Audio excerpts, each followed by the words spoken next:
好養眼啊！啊，專登走入呢度養眼一下先啊！咁啊，開咗呢個仿生人爆機之後呢，就開埋佢其他嗰啲收藏嘅特別收藏嘅嘢，咁啊睇下。裏面好似有啲影片啦，係啊，同埋有啲每個角色呢都有一啲figure 咁樣俾你去回顧翻嘅，即係好似咁樣。應該點樣喐啊？係啊，咁樣喐嘅。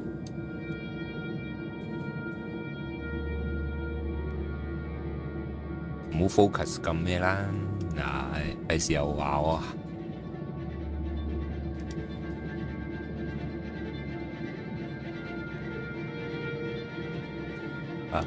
咁我其實每次玩完一張呢，佢都會計分呢，嗰啲分可以攞嚟換美術館啊或者其他嘢嘅收藏。咁有唔同嘅樣啦，每一個角色都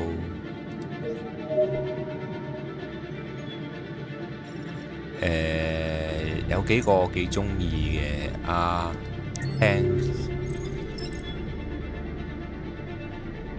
佢個髮型其實我覺得唔錯噶，啊個髮型 OK，我覺得佢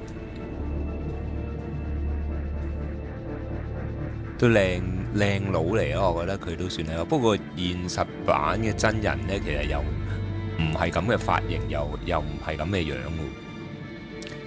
係啦，好，咁我哋不如呢跳翻出嚟，跳翻出嚟，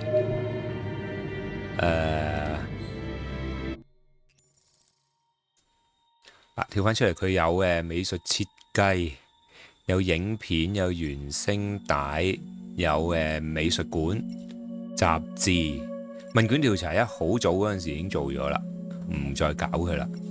美術設計都冇乜特別嘅，係嗰啲插畫嚟嘅，係啊，呢啲插畫嚟嘅。咁啊，靚嘅，我覺得都回憶翻啦。真人嘅樣喎，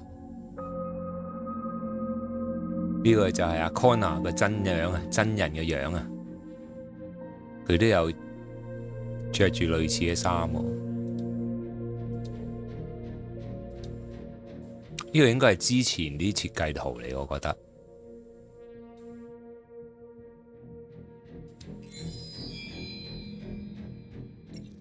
咁會唔會見到 Marcus 嘅真人嘅樣呢？呢度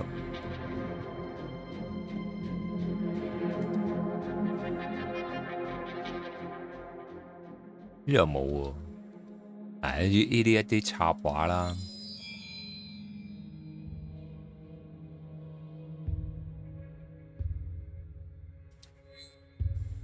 跟住呢，我今次最主要呢就係想播下嗰啲影片嘅。雖然其實呢啲影片呢，分開咁樣喺 YouTube 度都可以睇到噶啦，不過就想喺度再睇下。我而家會熄咗個咪，淨係播佢段片啲聲。同埋我想將啲聲校翻大聲啲，將個遊戲嘅聲，咁啊會聽得好聽啲。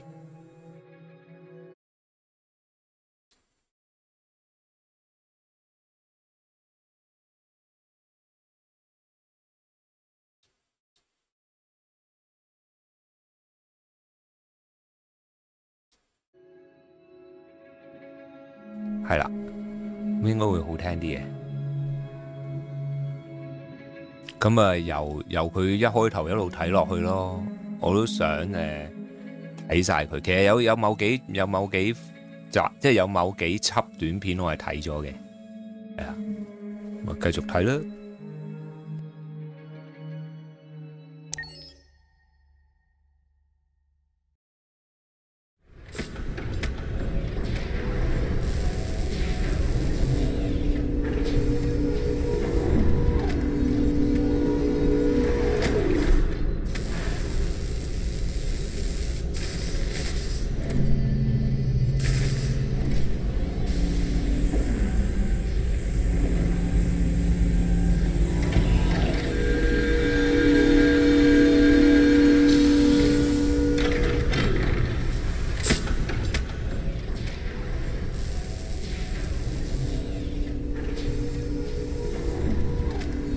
Can you hear me? Yes. ID. KPC 897504C. Can you move your head?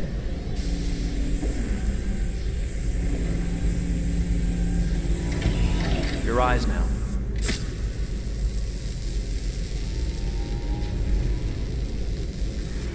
Cervical and optical animation checked. Now give me your initialization text. Hello. I'm the third generation AX400 android. I can look after your house, do the cooking, mind the kids. I organize your appointments. I speak 300 languages, and I am entirely at your disposal as a sexual partner. No need to feed me or recharge me.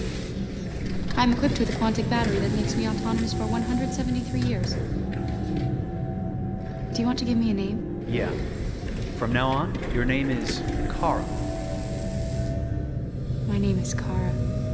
Initialization and memorization checked. Now, can you move your arms?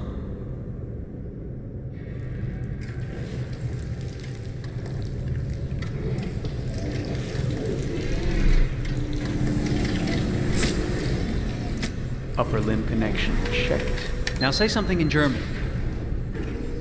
Ich bin ein AX400 Android dritter Generation, erschaffen als Ihr persönlicher Assistent und intimer Beziehungspartner. Say it in French. Je suis un androïde de troisième génération AX400, conçu pour être votre assistante personnelle et votre partenaire intime. Okay, now sing something in Japanese.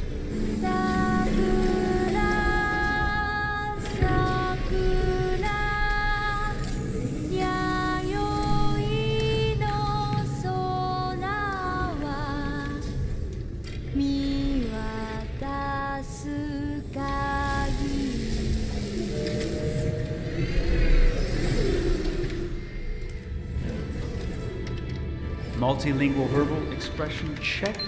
Go ahead, take a few steps.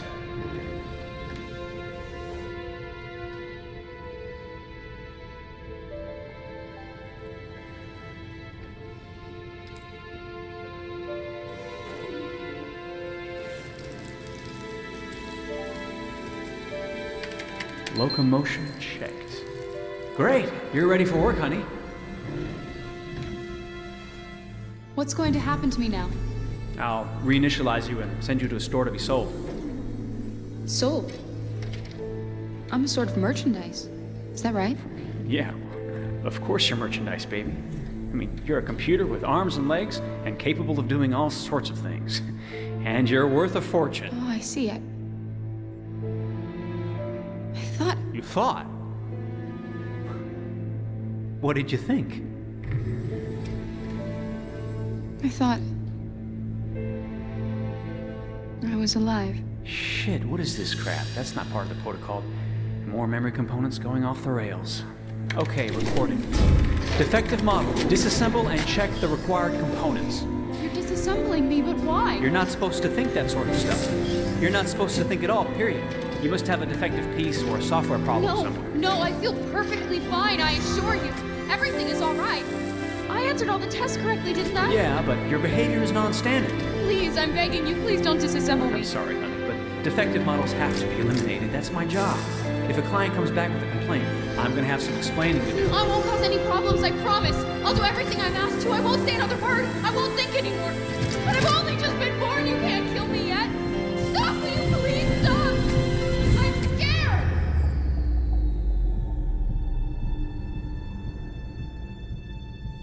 I want to live. I'm begging you.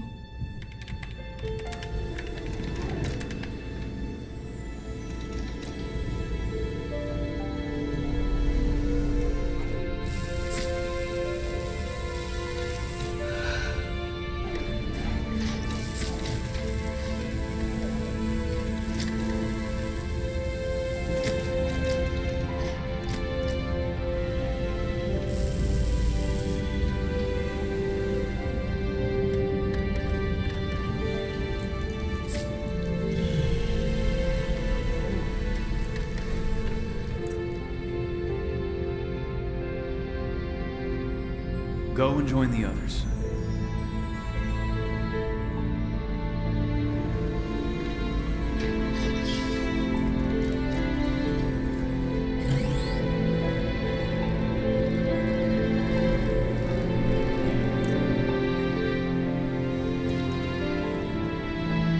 fine, okay? I don't want any trouble. Thanks.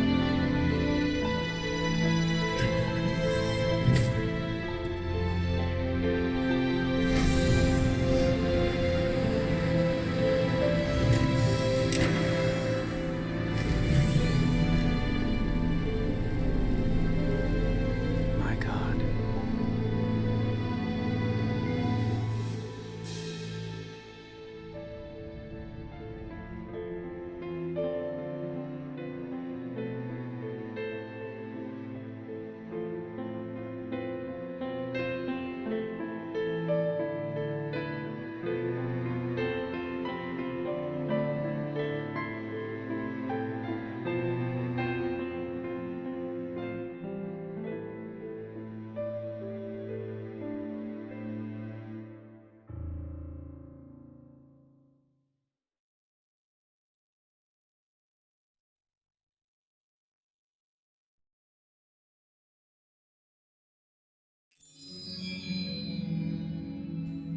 哇哇哇！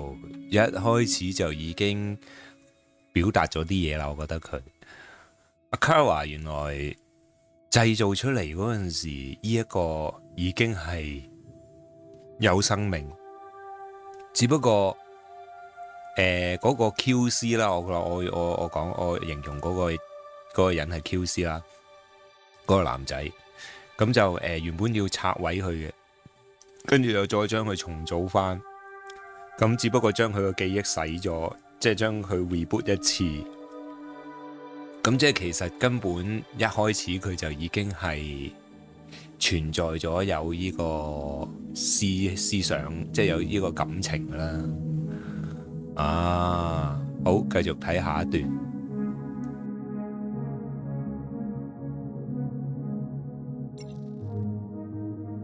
呢一段係2015年嘅預告片啊，又睇下先，好似睇過㗎啦，其實。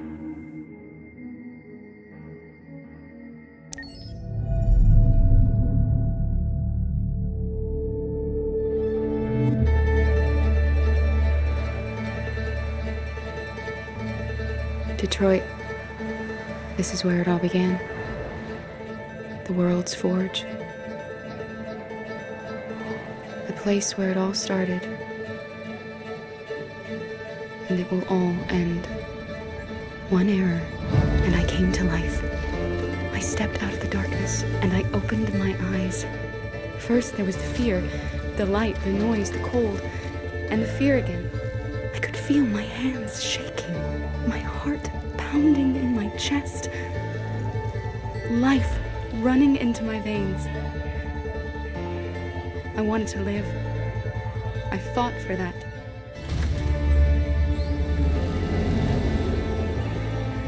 I had to find out what was outside. I had to see daylight, feel sunshine on my skin, wind on my face, to see the world, the colors, the smells.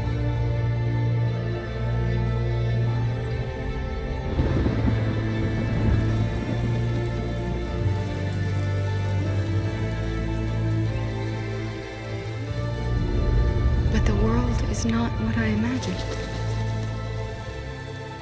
It is dark and cold. It is harsh and violent, unfair and brutal. It almost convinced me I was nothing.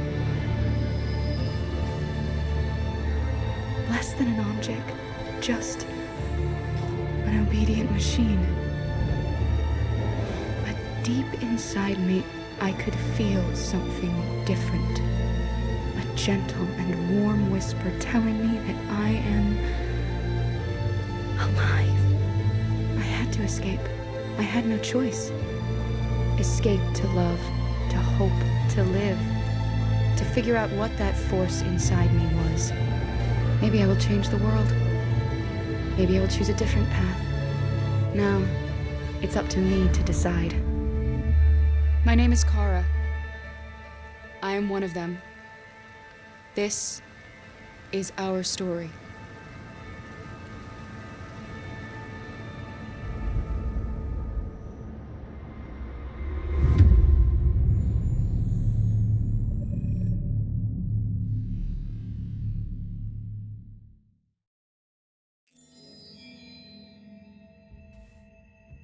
都係以 Kara 嚟去做賣點啊！咁啊，呢個廣告都 OK 嘅，其實我覺得做得好靚。跟住就係呢個咩嚟啊？發現底特律啊！睇下先，我好似都睇過，不過唔記得咗。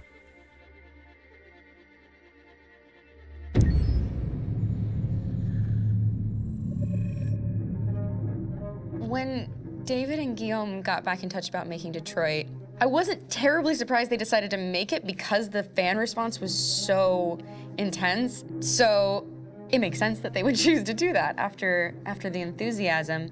It was a challenge, and it was just an interesting thing to get my head around how to approach this character now as a different, much older person, and whether or not she had changed. And I'm very happy to say that with Detroit, I've had the opportunity to see Kara grow so much more than I ever expected.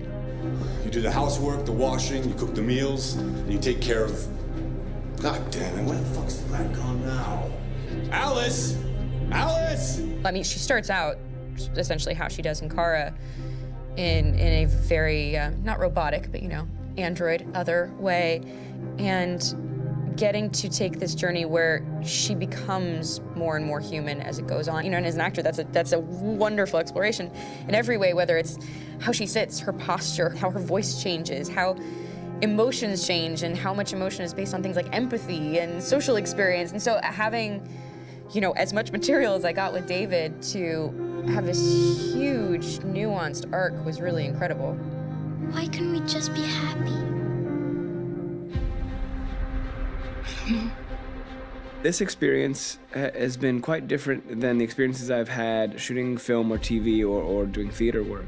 I have 83 dots on my face and a really flattering black wetsuit type thing, and you're jumping around with props, and it's kind of like being a 10-year-old imaginative kid, which is fun. There's 80 cameras around us. It's already lit. So we just shoot and shoot and shoot and shoot and shoot. There's no change of sets, there's no hair and makeup, there's no wardrobe, so we move really fast, and we'll go through about 35 pages in a day. Working in TV or film, we'll probably do 6 pages a day.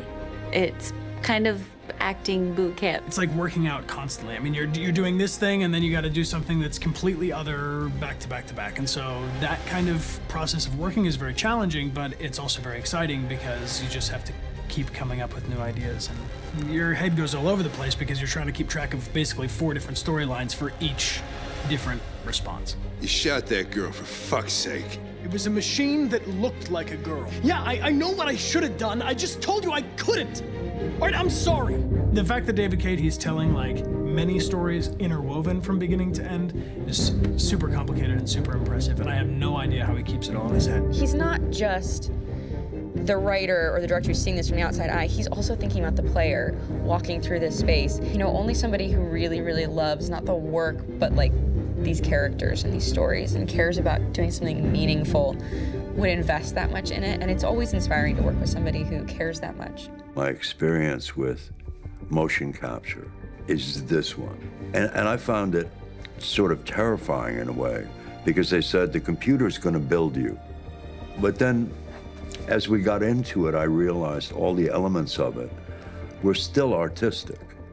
I just dipped into a really brilliant setup here. I've never seen anything like it. And this won't turn me into a product because I was playing a character. So it's wonderful. In the game, Detroit comes back because of a revolutionary industrial rebirth. And there's no reason why that can't happen in Detroit, because they have such tremendous infrastructure for millions and millions of people who can very easily support, you know, a new industry. The city is really strong and resilient, but the city has also been through so much. You see the damage. but it takes that time of kind of rebuilding and reinvesting into the city that I think is happening slowly but surely. The potential of Detroit as a city is something that this game does a lot of justice to, because it would be easy to look at Detroit as some place that used to be, and that's not the case. This game provokes a lot of conversation and reflection on our potential near future engagement with machines. That's what we are to them. There's merchandise on display in a shop window. I think that a group that feels marginalized, feels like they deserve and have earned access to themselves and the environment around them, and are trying to figure out a way to articulate how to get freedom. What was I designed to be? Their slave? Their toy? It plays with your comfort levels. You think that this is fine, you're comfortable with it, until something blurs the line and throws you off, and now, do I feel differently about whether this should be allowed? Should it be banned? Should it be encouraged? You're gonna ruin our lives, and for what? For a bunch of machines? They are not machines! They are alive! I'm alive!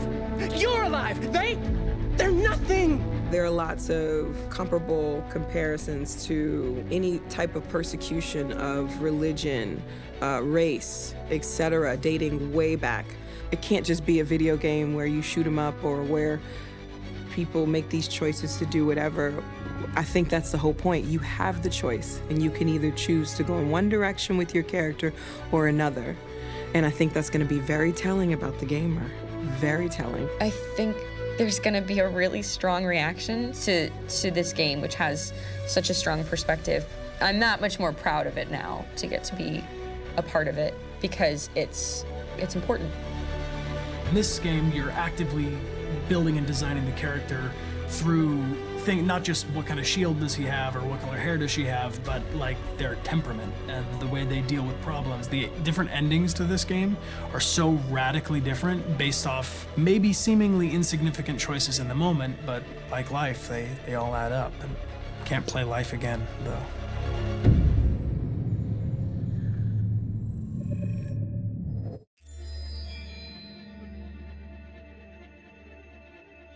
哦，呢個就係之前睇過，我先至知道原來裡面嘅 character 係啲真嘅 artist 嚟嘅，係咯，真係都幾得意，係啊，尤其是我覺得阿 Marcus 係最似嘅，簡直係完全係一模一樣嘅樣，好得意啊成件事。跟住再睇落去呢個認識 Clara、Marcus 同埋 Connor， 應該係佢哋三個主角，跟住喺度講嘢啦，應該係咯。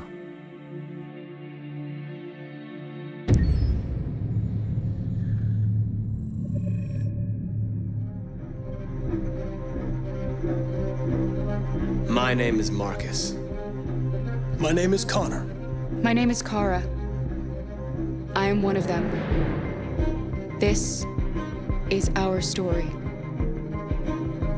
I think who Kara is, or how I would describe Kara, depends entirely upon who's playing her, because you have the option to make her multiple different people depending on the choices she makes. But I think she does start out incredibly naive, incredibly innocent, and kind of hapless. I'm sure we used to be friends before I was reset. Maybe we can be friends again. She's a person who's characterized, I think, by empathy. She's a person who really, she just comes from her heart. You'll never leave me, right? Promise you'll never go. I promise. Kara! Are you okay? Are you hurt? Wait a minute. Leave her alone! Kara! Leave her alone! The really beautiful thing that I've had the gift to be able to do is to essentially build a person from the ground up, because that's what she's doing throughout the game. And with every experience she has and every person she meets, she's building, first emotions and then the sense of judgment. And it's sort of an exploration of what it is to be a human. Don't worry. Luther and I will be right here.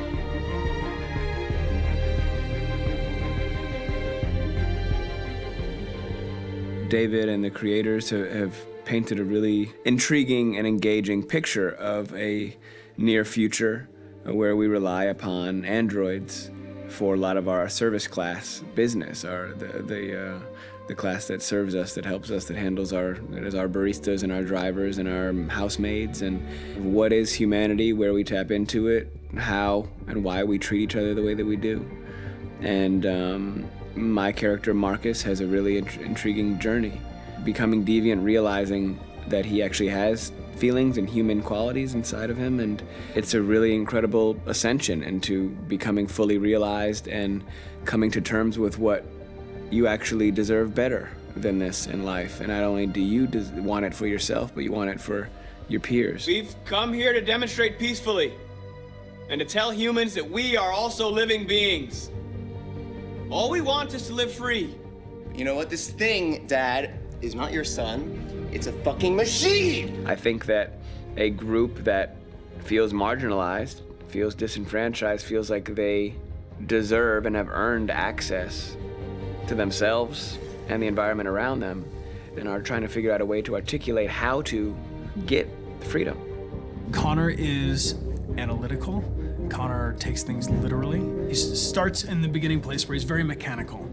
He feels nothing inside, of course, and it's all just a system, a protocol that he is executing to get whatever he wants to happen, which is help humans stop deviants and to find the link between deviant androids. You were designed to serve humans, not kill them!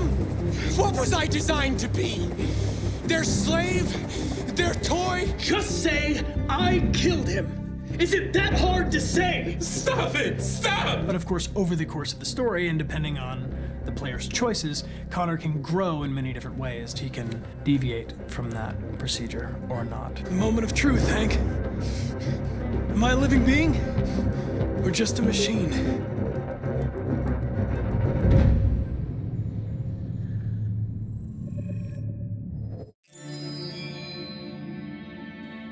好正，有血有肉咁樣樣，哇！真係不得了。三個我都中意嘅，其實三個角色都好嘅，都做得好出色。阿 Kara 就雖然個表情好似冇另外嗰兩位演員咁出眾，但係佢個古仔都幾煽情嘅，係啦。咁我覺得講演技嚟講咧，我覺得阿 Marcus 嘅演技係最好嘅，我覺得。聲線咧就三個都 OK 啊，三個都好好聽。哇，無懈可擊。繼續再睇呢個講，呢個我都好似冇睇過啦，呢個就唔知悶唔悶啊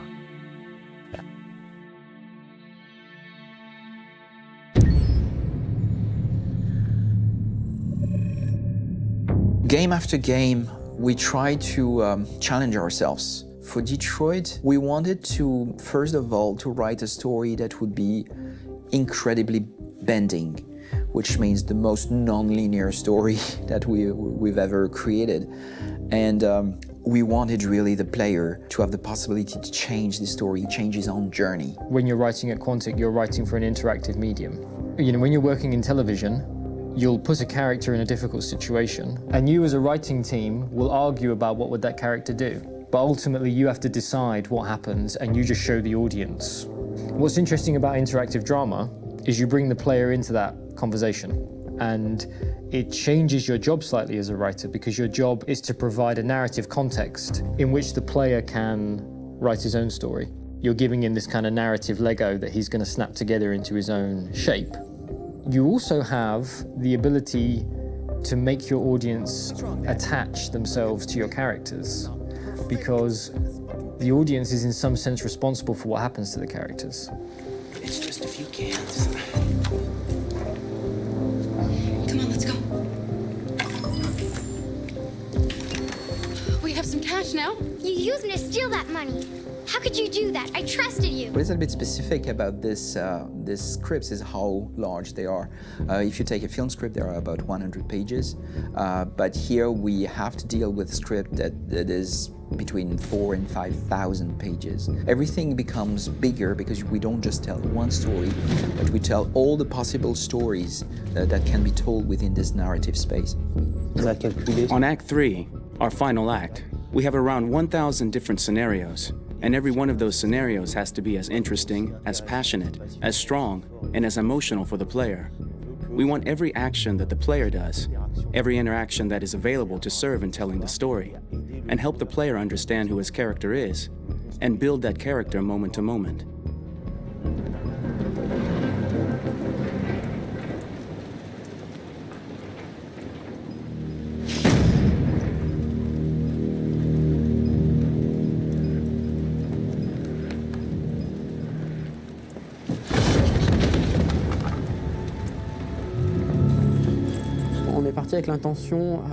We started with the intention pretty early on that we would never lie to the player.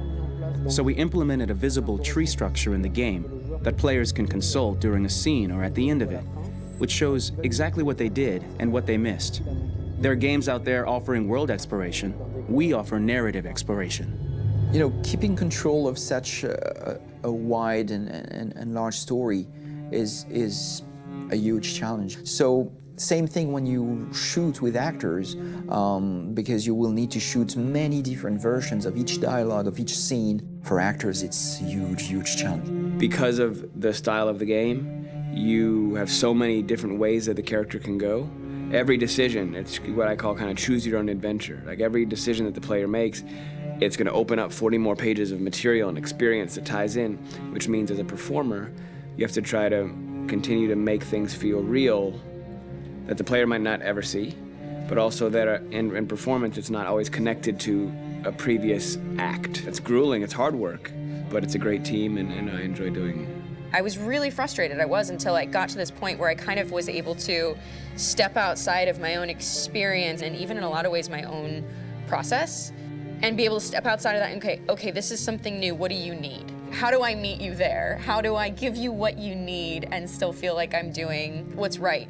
And once I did that, then all of a sudden it got really fun. It was much freer and having to approach it in a new way and think about the player and think about how it serves them and what I'm doing for them or what I'm letting them into. It's really, I think, helped me grow in general. Remember, there's nothing on the left. That's a wall, so it's probably all there. And then make her come first, close. But I think you would go first to check that it's safe. Okay, sure.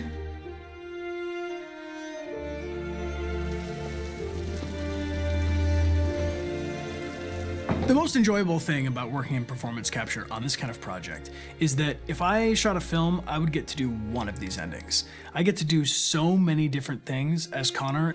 Your head goes all over the place because you're trying to keep track of basically 4 different storylines for each different response. What's the name of my dog? Buddy? Scout. I think it's Jack. I can't remember. So I worked with physicality a lot because it was a good way to anchor myself in these different rings of the tree as the story grows out. I know where that is physically in my body, and then I can switch more continually on set, and it'll be entirely up to the player to determine what order those things come out and what they look like from a distance. Like if you're playing through it, the culmination of all of that will be their version of Connor. I'm faster than you, and I don't feel pain. You don't stand a chance against me. Listen, asshole. If it was up to me, I'd throw the lot of you in a dumpster and light a match to it. Shooting action scenes at Quantic Dream is a real challenge because these are scenes where the storytelling has to continue. It's not an action scene just to have a dose of adrenaline. The stunts have huge consequences on the rest of the story. It's really a moment where we implicate the player and tell him that the choices he makes during an action scene will have a direct impact on the evolution of his story. My biggest challenge on Detroit has been managing the large number of animations that we received from motion capture. Detroit features more than 37,000 animations, which is a huge amount to handle on a daily basis. You have to realize that the player, in his first playthrough, will miss certain scenes. This also means that we had to think of, conceive, and produce all the potential story paths. The characters' costumes, the places, day or night, the weather. Did the character get shot in the shoulder? Did he get injured? All this consistency forced us to produce a lot of graphic assets in order to, quite simply, allow the player to have true continuity throughout the story. Honestly, we were even surprised by the challenges that come with such a big tree structure. And we did our best to guarantee quality across all the game and make sure that whatever path you choose within this narrative space, you will have an equally good experience.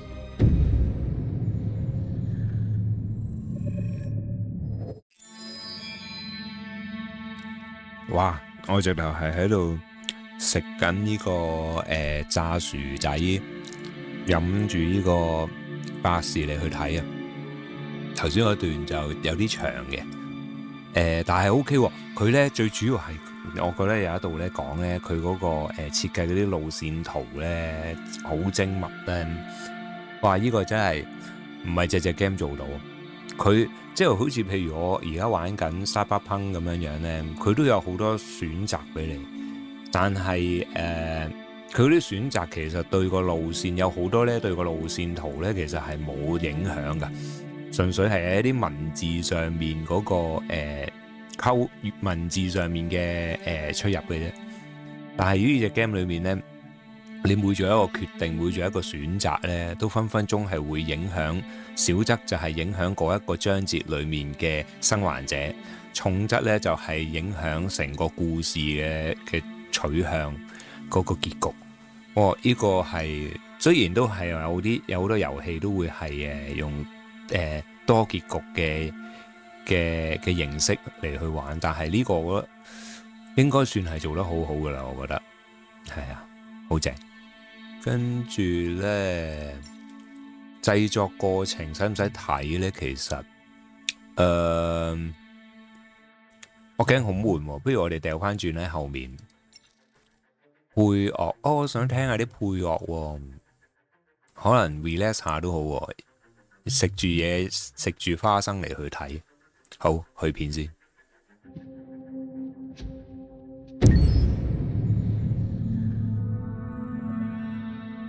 For the soundtrack of the game, we tried to be very close to what is done in film. We were constantly asking at each place in the game, why are we putting music here? What is it going to say? So we focused the music on bringing emotion, which is interactive and supports the character's arc. I'm sorry, honey. I'm sorry. I'm sorry. You know I love you, don't you? You know I love you. We make games that are very narrative. We're really into interactive drama, so the soundtrack also had to go in that direction, supporting the three characters' very different stories. We really wanted three colors, three musical sound identities, and from there, having three composers made sense, since the story of Kara, Marcus, and Connor are all completely different.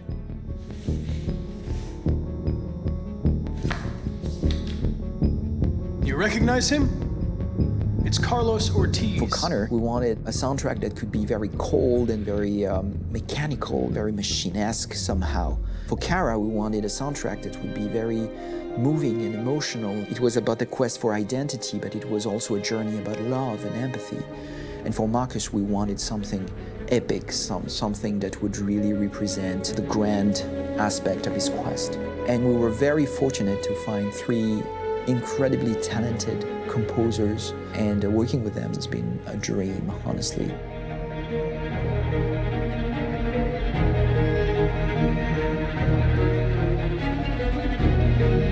My name's Philip Shepherd, and I'm a composer and a cellist and a producer. And today we're at Abbey Road Studio One, which is my favourite studio in the world. And today we're recording the soundtrack for Kara from Become Human.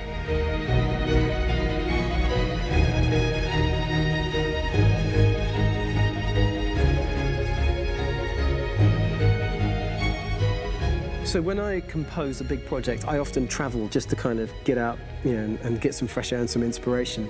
And I go hiking and traveling in Montana a lot. I had a log fire in the room that I was staying in, and the flames were kind of making absolutely direct music. And it became the basis for Kara's theme, and it sounds something like this.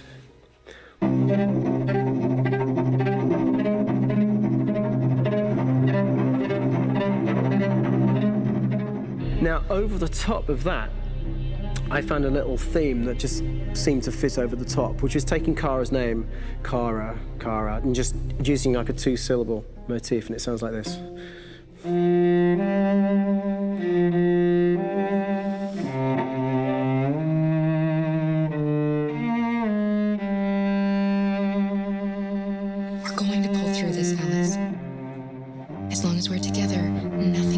this.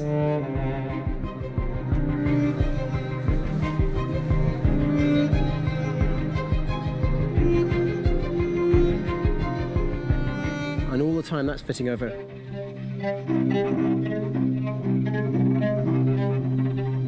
So it kind of works in lots of levels. And in fact, every single theme in the score has one of those elements built into it, and it becomes sort of the DNA of every single tune.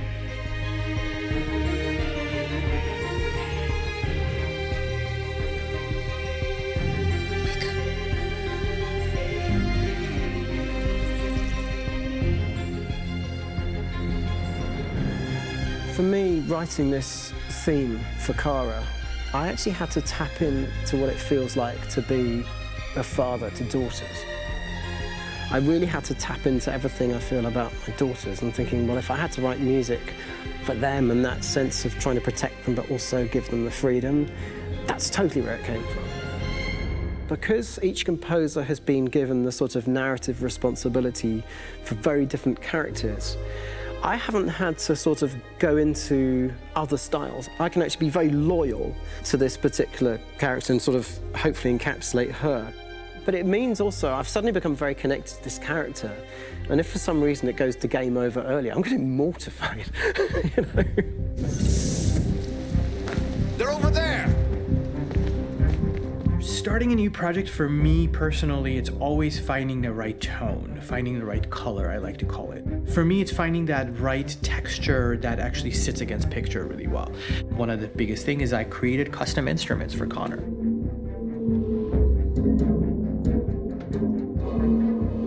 I pulled out all my vintage synthesizers to be able to capture this robotic person, if you will. My approach to all of these custom instruments is that I hear the sound in my head. And either I could just come into the piano and just be like, all right, so I'm gonna just get on the computer and just create it. I rather be able to play these instruments physically. Oh, that's nice. You can do that.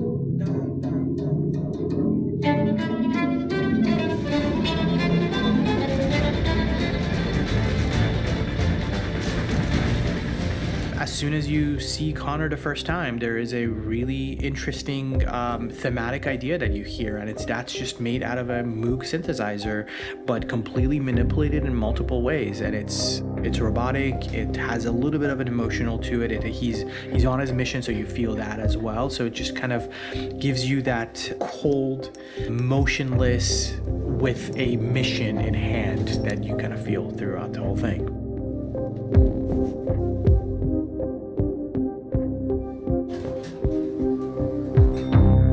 Because the music evolved, one of the things that I was very weary and I was very kind of focused on was the way that the music has to evolve.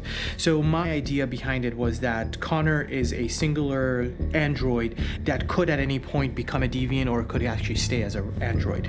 So I created a more or less an Connor theme, and then I was able to just manipulate it in different aspects of it. Is everything okay, Lieutenant? Chris was on patrol last night. He was attacked by a bunch of deviants. I'm a human being writing for a robot. And throughout Connor's journey, he meets someone, he meets a partner. So how do you deal with a robot feeling? And I've met a partner that I'm gonna work with, or all of a sudden he sees a dead body. Does this robot have an imagination? Does this robot have a feeling? And if yes, how do you translate that into non-emotional music? So it basically at any point I was just like, I can't do this, and then I just do it. Property was damaged and fires continue to rage in several major districts across the city. Some people are asking, have androids become a threat to our security? When I first started really digging in on Marcus, the one thing that I really tried to capture was the transformation process. You know, Marcus is this android that evolves over the course of the game and really goes from kind of figuring out that he's more than just an android. You know, he's starting to develop kind of a human soul in a way. Try to imagine something that doesn't exist, something you've never seen. Now concentrate on how it makes you feel and let your hand drift across the canvas. The other side of Marcus that I really latched onto was that he almost became a savior for a lot of the other androids in the game. So when I started developing the theme for Marcus, I really made it like a church hymn.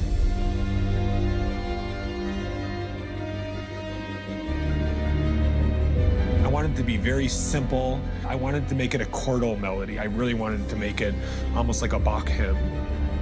The tough thing with that is it had to be recognizable. If I made it too complex from a harmonic standpoint, it would be hard, I think, for people to kind of pick it out and recognize it. It's very acoustic derived, but it's also been treated with a lot of effects and things to kind of put it into the space that I felt the sound should be in. It can be beautiful, it can be haunting, it can be extremely powerful from an action standpoint, and I'm really happy with the way it turned out. The music is there, but it's subliminal and it's emotional, and people are feeling it, and it's not distracting. And that's tricky with a game like this, where you have to have a lot of ins and outs like that, where the music kind of has to get in and out of these moments. This is a war we're fighting with the humans. If we fail, they'll destroy us. I think the game's been put together so well where I just wanted to make sure that I wasn't ruining the emotion.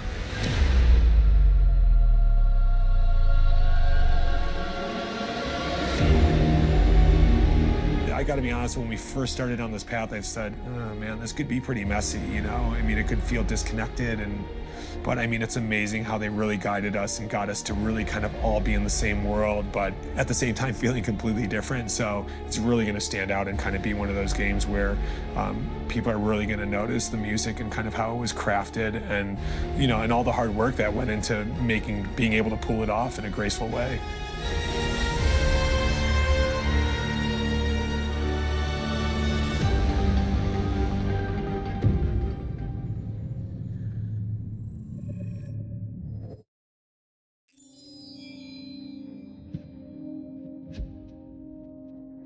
哇！簡直係呢個專業嗰個團隊咧，勁到咧，真係藝術品咁樣，勁正。跟住咧，睇下佢仲有幾多段先。啊，後面仲有4段嘅，試下睇埋佢。咩啊？克羅伊，哦，即係嗰個隻 game 一開始喺個出面選擇嗰個畫面嗰度嗰陣時，嗰個女仔，試下睇下佢先。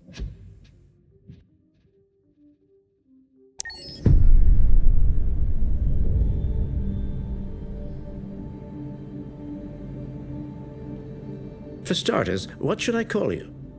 I'm Chloe. And you, what's your name? Oh, John. My name is John.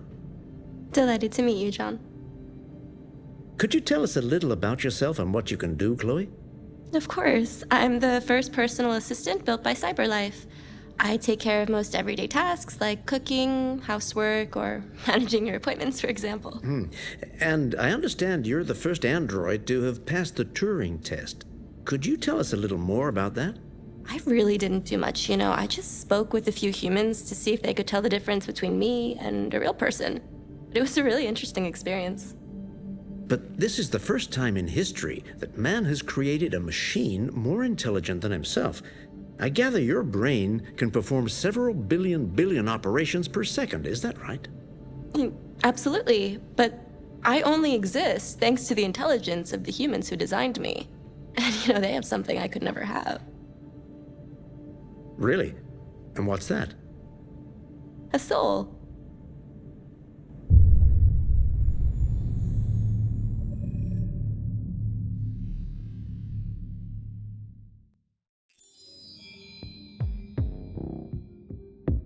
哦，佢叫 Chloe。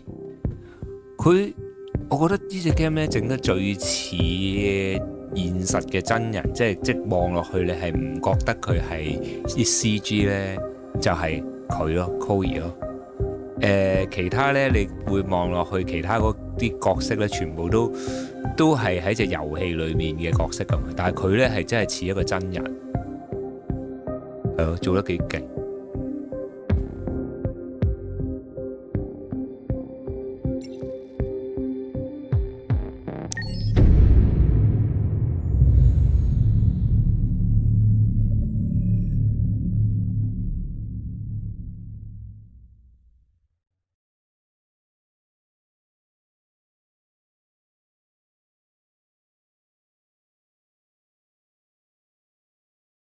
Hold on, just a little while longer.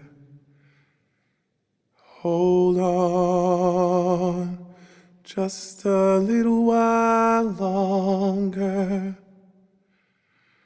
Hold on, just a little while longer. Everything will be alright. Everything will be alright. Fight on, just a little while longer. Fight on, just a little while longer. Fight on, just a little while longer. Everything will be alright. Everything will be alright. We will sing on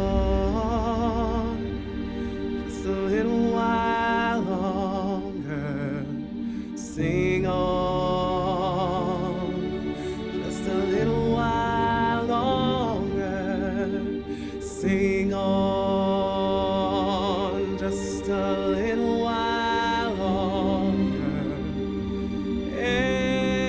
Everything will be alright.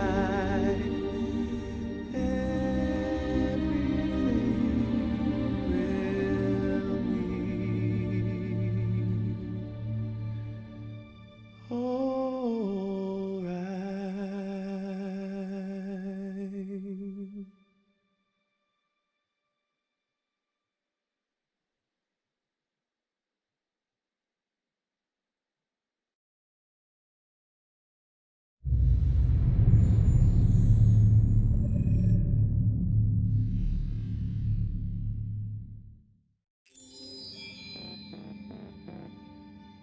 哇！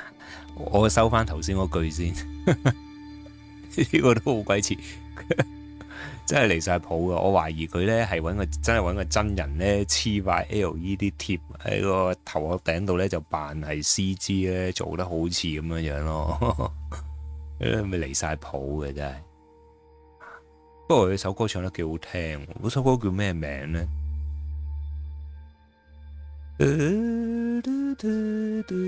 ？Be alright, everything will be alright。呢首啊，幾好聽，個腦又會無限 loop 嗰幾隻字嘅。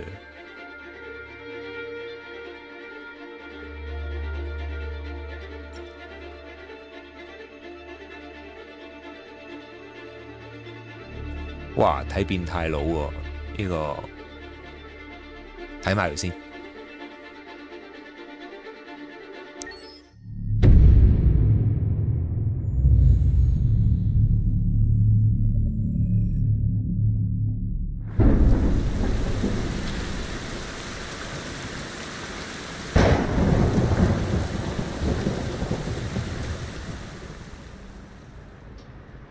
Rock-a-bye baby in the treetop. When the wind blows, the cradle will rock. When the bough breaks, the cradle will fall. And down will come baby, cradle and all.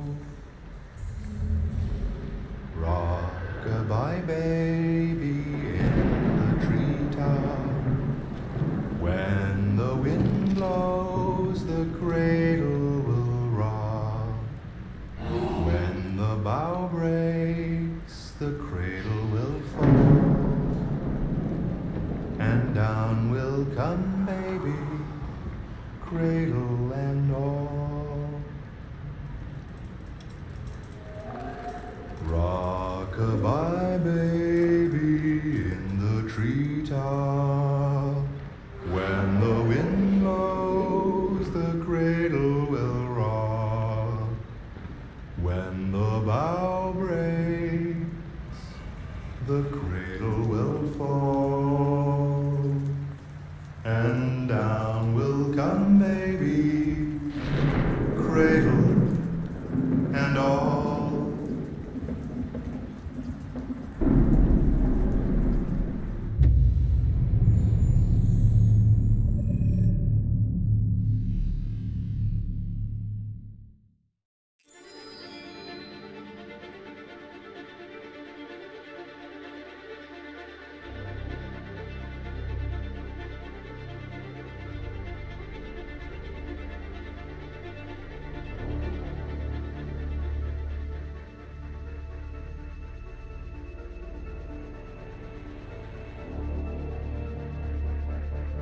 呢個冇乜感覺。反正都係啦，睇埋呢個。之前嗰嗰啲咩記錄咩製作過程咧就唔睇啦，係咯，驚太悶。睇埋呢個啦。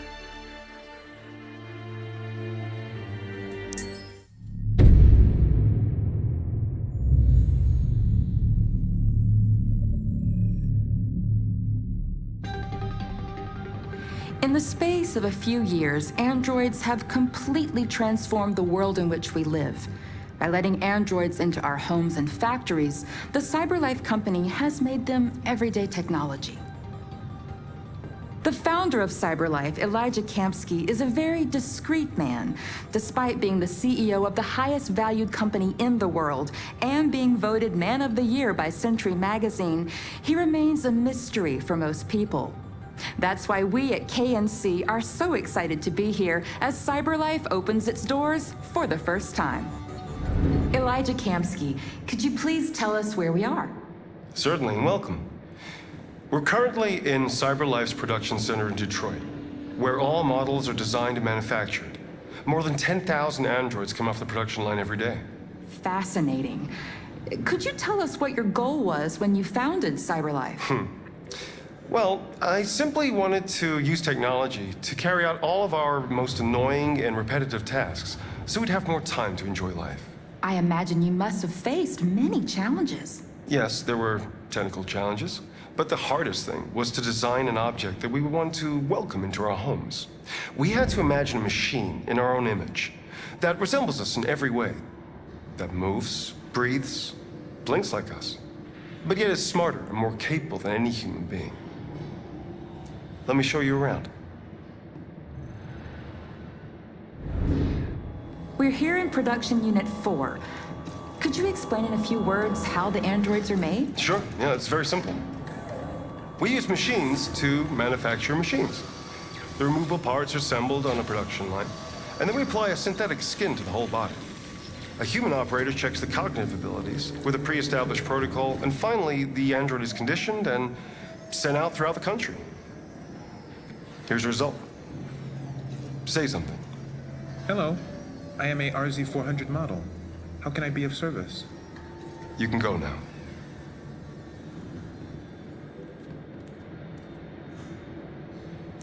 Our androids are already replacing humans in many fields. For example, they represent more than 80% of all university professors and 63% of all medical staff. Tomorrow they'll replace our soldiers, and who knows, maybe one day, our leaders, to make the best decisions in humanity's interest. Come on. Replacing humans with machines has led to record unemployment of 28%. What do you think about the situation? Okay. The first steam engines also caused an increase in unemployment. But no one today would imagine turning back the clock. Artificial intelligence makes everyday lives easier. Nothing can stop progress. What's happening here is inevitable. These days, more and more people choose to live with an android rather than another human being. Does this development worry you?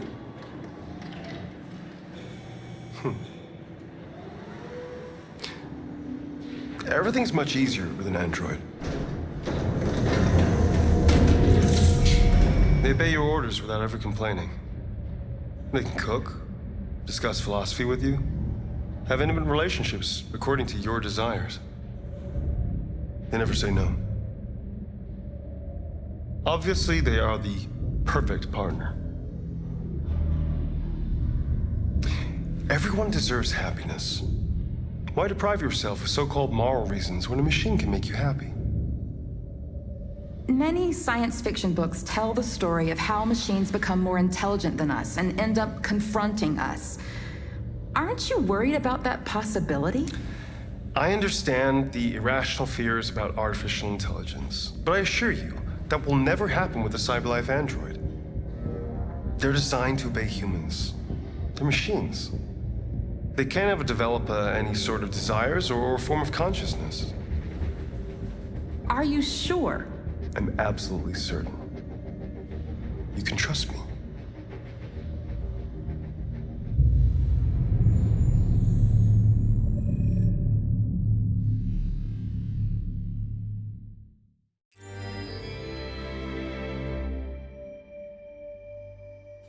I'm sure you can trust me 最後尾嘅結局好啦，咁睇片就睇到嚟呢度啦，咁之後就再玩第二隻 game 啦。呢隻 game 基本上已經係完結啦，都唔會再玩佢其他路線啦，因為我覺得嗰個路線已經係我最中意嘅路線啦，係啦。咁拜拜啦，底特律。好，之後再玩第二隻 game。晒咗啦。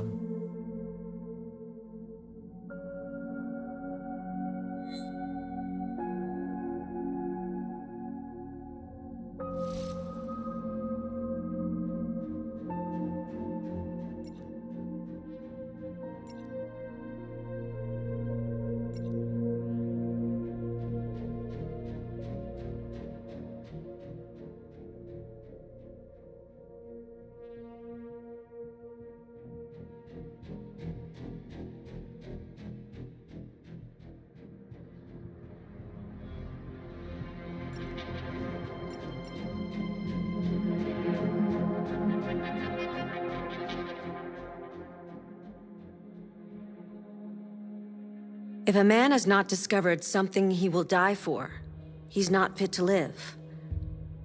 That's a quote from Martin Luther King. I thought you'd like it.